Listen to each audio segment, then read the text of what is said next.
आपण प्रारंभीच्या काळातील ग्रंथरचना बघितली. त्याच पद्धतीनं आमची जी काही संत मंडळी आहे, या संत मंडळींनी सुद्धा मराठी साहित्यात आपलं मोलाचं योगदान दिलं आणि मराठी साहित्याला एका विशिष्ट उंचीवर नेलं. त्याच्यामध्ये सगळ्यात प्रामुख्याने नाव घ्यावं लागतं आपल्या ज्ञानेश्वर माऊलींचं. ज्ञानेश्वर माऊलींनीच भावार्थ दीपिका नावाचा ग्रंथ लिहिला. आता भावार्थ दीपिका म्हणल्यानंतर लोकांना जरा थोडंसं नवीन वाटतं का, आपण ऐकलेलं असतं ज्ञानेश्वरी, पण भावार्थ दीपिका हिजंच नाव ज्ञानेश्वरी आहे हे आपण लक्षात घ्यायचं.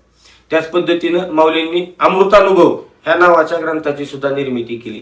त्याच पद्धतीनं चांगदेव पासष्टी नाव जरी चांगदेव पासष्टी असेल तरी लक्षात ठेवा हे चांगदेवाच्या पत्राला दिलेलं उत्तर आहे, जे 65 वयांमध्ये आहे, म्हणून त्याला आपण चांगदेव पासष्टी असं म्हणतो. नंतर एकनाथ महाराज आले. एकनाथ महाराजांनी भारुडांच्या माध्यमातून समाज प्रबोधन केलं. त्यांनी सुद्धा भागवत नावाचा ग्रंथ लिहिला.